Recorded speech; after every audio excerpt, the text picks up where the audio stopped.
मैं आप लोगों के लिए कहानी लेके आई हूँ महाशिवरात्रि की, जो कि शिव पुराण में वर्णित है।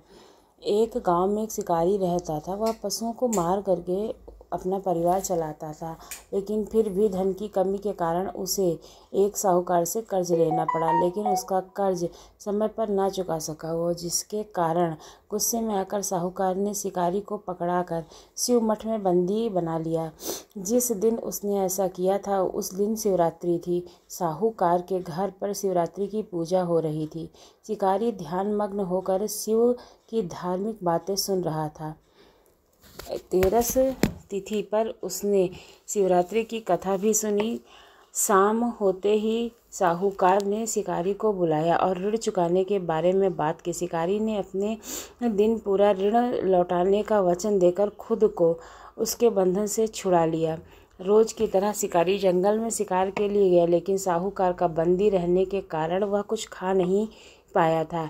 ऐसे में वह बहुत ही व्याकुल था।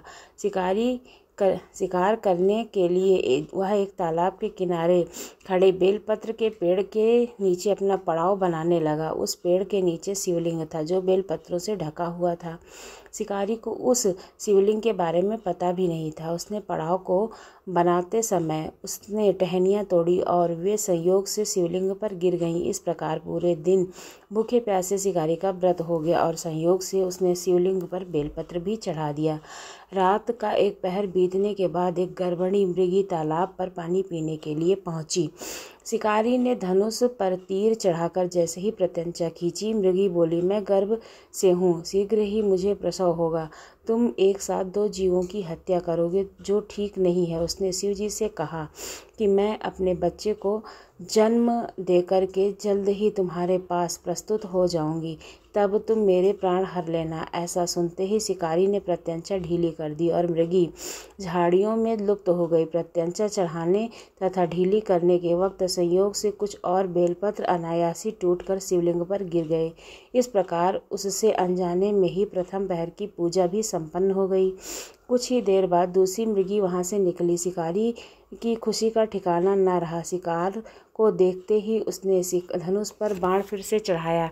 तब उसे देख मृगी ने विनम्रता पूर्वक निवेदन किया कि हे पार्थी, मैं थोड़ी देर पहले ही ऋतु से निवृत्त हुई हूँ, कामातुर विहरणी हूँ, अपने प्रिय की खोज में भटक रही हूँ। मैं अपने पति से मिलकर शीघ्र ही तुम्हारे पास आ जाऊंगी। शिकारी ने उस मृगी को भी जाने दिया। 2 बार शिकार को खो करके वह चिंता में पड़ गया। रात्रि का आखिरी पहर भी बीत रहा था। इस बार भी उसने धनुष में लगकर कुछ बेलपत्र फिर से शिवलिंग पर जा गिरे और दूसरे पहर की भी पूजा संपन्न हो गई।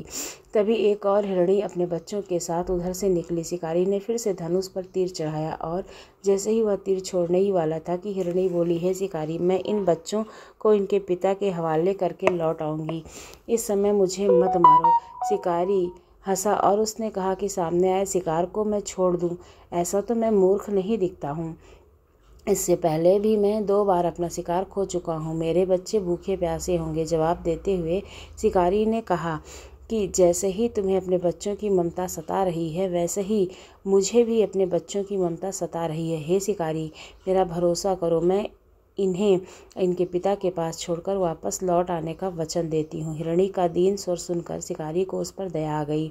उसने उस मृगी को भी जाने दिया। शिकार के अभाव में भूख प्यास से व्याकुल शिकारी अनजाने में ही बेल वृक्ष के पर बैठ करके बेलपत्र तोड़ तोड़ कर नीचे फेंकता जा रहा था।